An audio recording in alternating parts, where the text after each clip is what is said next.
Segunda coisa é lembrar os dois sistemas de irrigação. É bom que já faça sistemas de irrigação. Pronto, perfeito. Vai. Eu vou aproveitar bastante. Dois sistemas, tá bom? Um que depende das artérias carótidas internas, está aqui um do lado, está aqui um do outro. E o outro sistema depende das artérias vertebrais, que é da basilar. Então é o sistema carotídeo e o sistema vértebro-basilar, tá bom? O sistema vértebro-basilar vai irrigar o quê, de forma geral? Tronco encefálico, cerebelo, a parte inferior e posterior do cérebro e algumas coisas do labirinto, ou seja, o ouvido interno, tá bom? O sistema carotídeo vai irrigar o quê? Toda a face medial, superior e lateral do cérebro, tá bom? É o geralzão do que cada sistema está irrigando. Vamos lá. Aqui já está identificado as artérias vertebrais, certo? Está identificado para vocês. Que a altura do sulco do contínuo vão formar a artéria basilar, certo? Artéria basilar. Algumas artérias são importantes ramos das vertebrais, que aqui não dá para ver. Mas, dentre elas, as artérias espinhais anterior e posteriores, que vão irrigar toda a medula. Acabei tinha esquecido de falar para vocês, também irriga a medula, que vai irrigar toda a medula, tá bom? Ramos para irrigar toda a face anterior, lateral e dorsal do bulbo, tá bom? E são os ramos bulbares. E a artéria cerebelar inferior posterior, que vai irrigar toda a face, toda a porção inferior da face inferior do cerebelo, tá bom? São os 4 principais ramos dessas artérias vertebrais, antes de formar a basilar, porque a basilar é ramo das duas, né?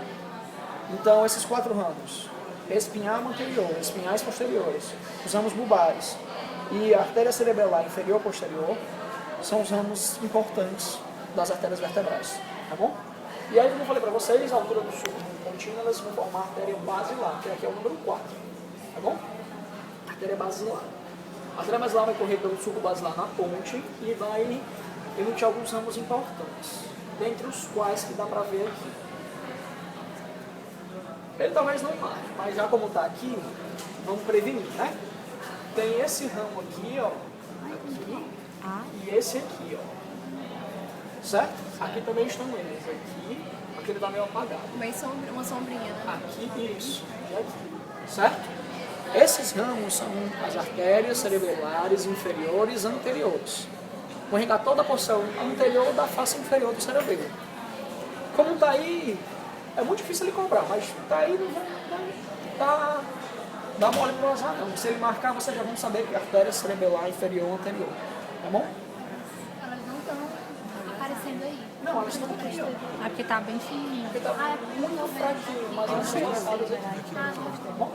Outros ramos que elas emitem, outros ramos que a artéria basilar pode emitir, são os ramos pontinos, que vão irrigar toda a ponte, ramos labirínticos, por isso que eu disse que ela irriga o ouvido interno,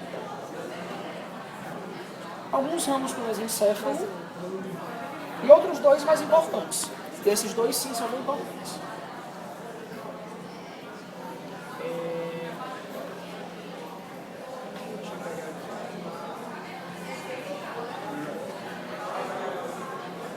Esses 2 aqui, ó, aqui,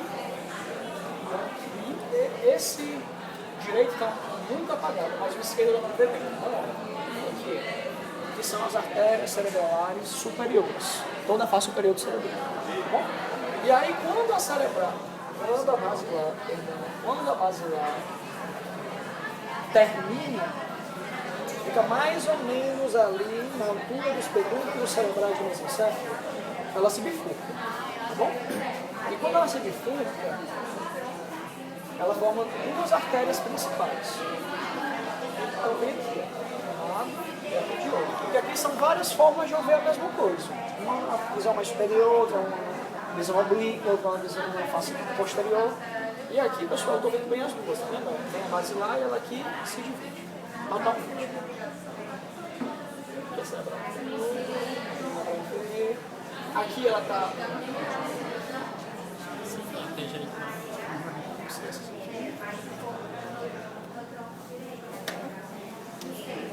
Aqui ela está se dividindo também, mas aqui ela está meio apagada. Aqui dá para ver bem. Tá? Que são as artérias cerebrais posteriores. Bom? Que vão irrigar praticamente... Vai irrigar todo o lobo occipital, tá bom? E praticamente toda a face inferior. Tá bom? Então, aquela parte que a gente está mostrando lá agora, giros occipitotemporais, giro paripocumpar, uma parte do giro temporal inferior é toda irrigada por ramos da artéria cerebral posterior. Tá bom? Aquela parte de giros orbitários lá na frente já não é. Certo? Deu para entender aí? Então, todo o sistema basilar foi embora. Sistema carotídeo. Esse, entre aspas, é o mais importante, porque esse sim vai irrigar, por exemplo, parte sensitiva primária, parte motora primária, vai irrigar parte de abstração para comportamento, para atenção, consciência, tá bom? Isso é bem importante. Então, artérias carotídeas internas.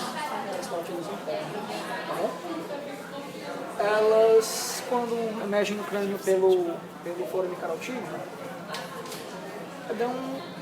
na verdade, elas têm 3 ramos principais, 2 bem principais, um terceiro praticamente principal e alguns ramos menos importantes.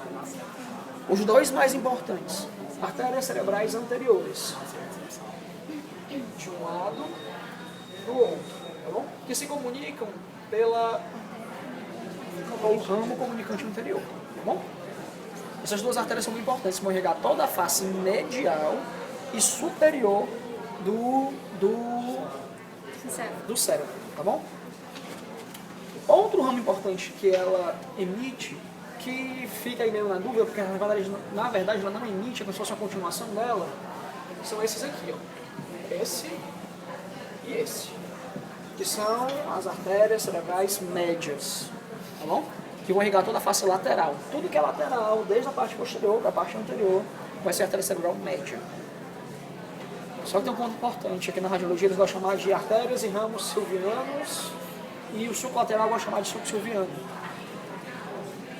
Só acrescentar uma informação para vocês. A artéria cerebral média, ela vai correr pelo sulco lateral, tá bom? Correr pelo sulco lateral. As artérias cerebrais posteriores, elas vão correr pelo sulco parieto occipital, para dar os ramos. E as artérias cerebrais anteriores, elas gostam de correr pelo giro pelo sulco do corpo caloso, para poder irrigar toda a face medial, tá bom? Então vocês têm mais ou menos a noção de que sulco cada uma dessas artérias corre, fica mais fácil de vocês entenderem cada local de irrigação de cada artéria, tá bom? Eu mostrei para vocês as artérias que só uma que eu não mostrei, na verdade. Um ramo importante, mas nem tanto quanto os outros 2, é esse aqui. Então, é a imagem mais fácil. Esse aqui, ó. Esse e esse. Tá bom? E aqui está meio apagado. Esse aqui, ó. Esse aqui. São os ramos comunicantes posteriores. Que vão fechar a circulação da carótida interna, tá bom? É outro ramo importante da carótida interna. Comunicante posterior, na verdade, cerebral posterior. Comunicante posterior. Que ele nasce da cerebral posterior e vai para a carótida interna. Não dá pra... Anatomicamente não dá para saber. Até onde eu tinha entendido, eu tinha lido, ela emerge da cerebral da carótida interna. Porque a carótida interna é um ramo mais importante, então ele disse que emerge da carótida interna. Só que ele disse que emerge da cerebral média, porque ele disse que a cerebral média faz parte do polígono. E aí sempre vai ficar essa dúvida, acho que quantos monitores passarem pelo OC3, todo mundo vai perguntar, e o que é que forma? É a carótida interna, a cerebral média? No contexto geral, é a carótida interna. Então, inclusive, até onde eu entendi, o ramo posterior é o ramo da carótida interna. Tá bom?